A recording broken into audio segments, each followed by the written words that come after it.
Hello and welcome, Rangers. I'm Joe here with me is my co-host Stan, Hello and greetings. and we've got a bit of a short Power Ranger video, but this is going to be a kind of this is going to be a week where we have a double release because why not? Anyways, now in the movie, when we first are introduced to the very archaic structure of the ancient Ninjetti, one gets a sense that this place was once a grand shrine, like a cathedral. But you look at it and it's kind of broken. Now, it has an Anglo-Saxon feel in that, you've got the it's open to the heavens now, but it wasn't originally, apparently.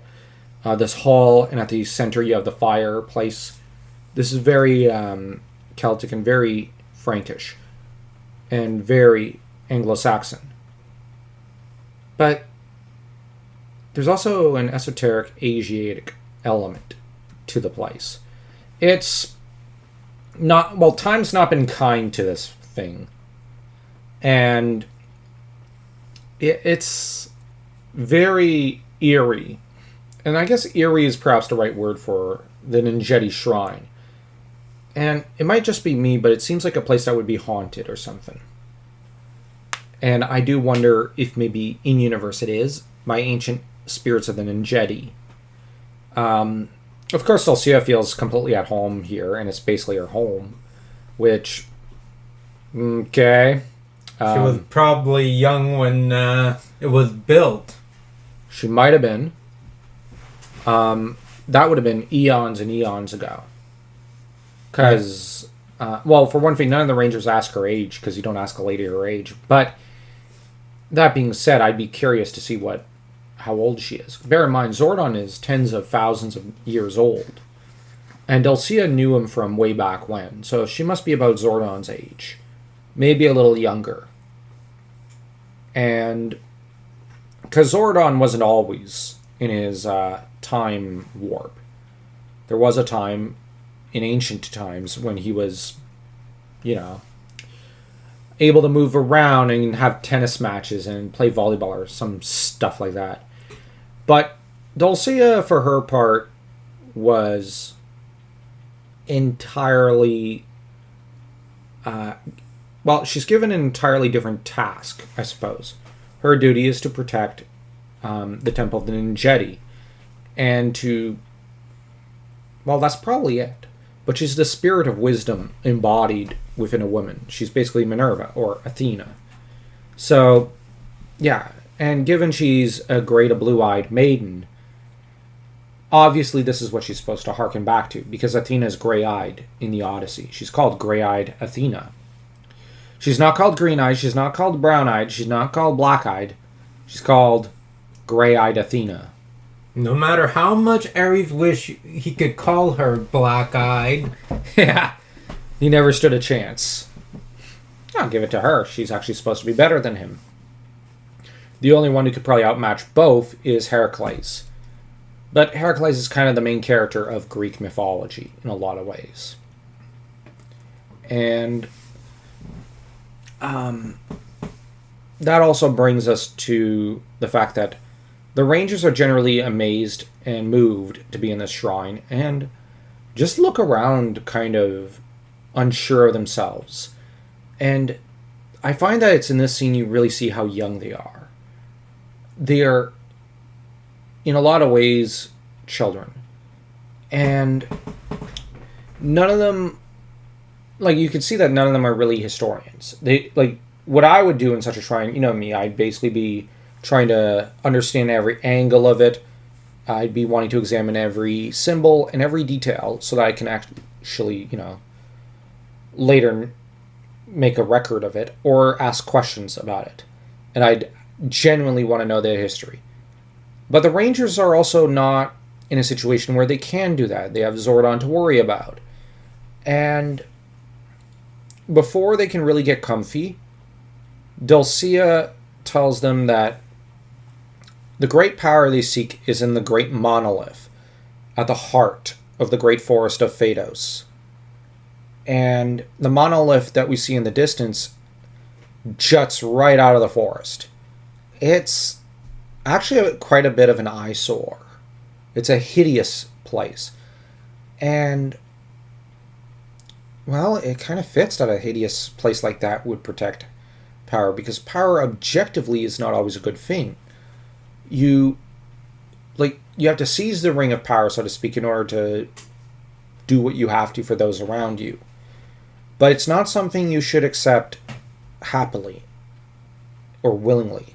You should accept it with a certain amount of sternness and a certain amount of resignation. And because it's a burden, it's a duty, though, and it is an honor. That's how it should be regarded. Now,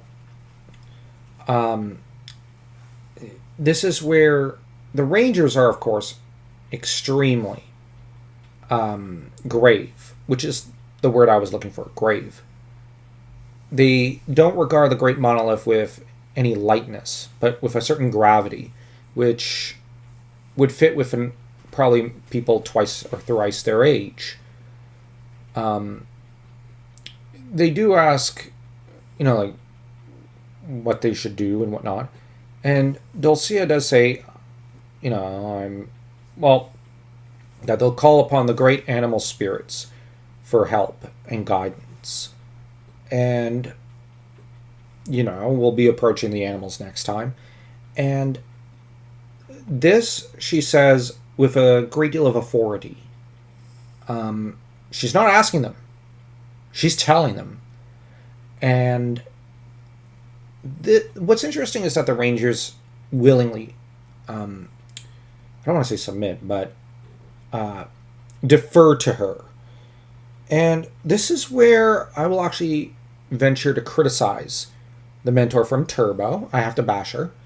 Because we see here a true leader, a true feminine leader, versus a false one. Because Dulcea doesn't get into a stick measuring contest with Tommy.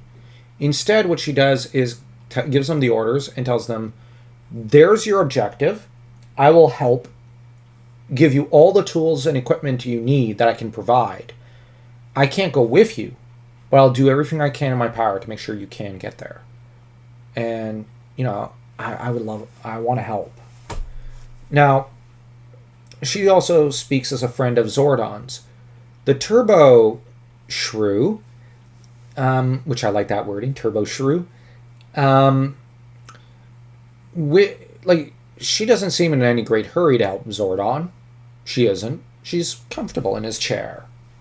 And she, of course, spends the entirety of the first half of Turbo fighting with Tommy, who tries to get straight answers out of her, and she just answers in riddles. Or, I'm going to be honest, she didn't seem to like Tommy. She doesn't try to help him. She doesn't try to answer him in a manner that is respectful.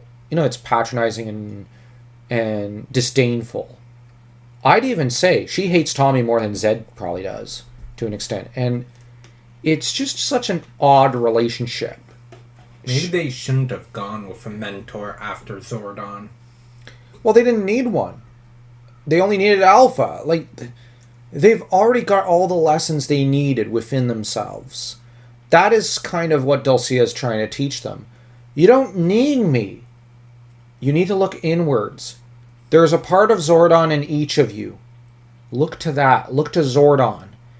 And, you've already learned all the lessons. He doesn't have much more to teach you. Go.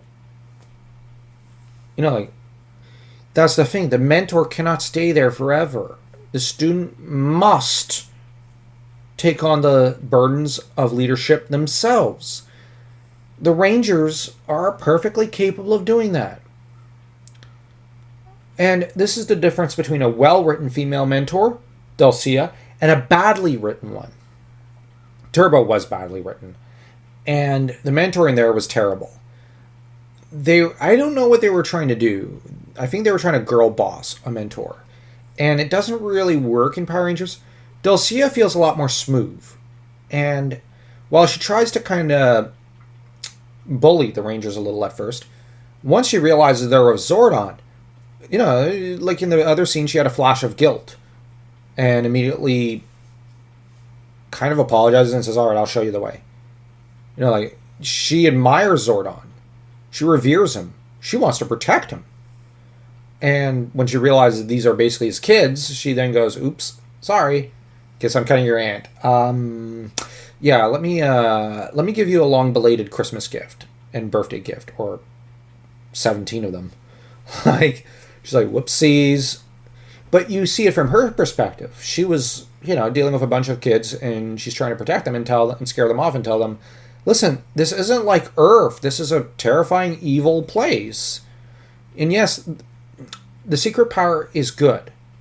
But, the entire forest, the way there, it's covered in evil. Like, I don't want anything to happen to you. But when she realizes, their mission, she has to help them. But the idea is that with the secret power being in a monument, well, this is an old theme in mythology. You have the Ark of the Covenant. You have, you have things like Excalibur, which is hidden in a lake at one point and then set in an anvil. Like, these sort of great powers are supposed to represent the divine and the relationship with the divine. And you can't reach there without trials and difficulties. You have to suffer through life in order to arrive at its meaning, in a way. That's kind of the Campbellian message here. And they really do hammer that point home here. And it's not so bad how they do it. But I don't know. Like, tell me what you all think. And don't forget to smash that like and that subscribe button. Check out our Bros Cringe channel, which you'll see on the screen probably around now. And don't forget to smash that like and that subscribe button as though you were Dulcia taking down one of the Tongu warriors. And remember, Rangers, may the power protect you.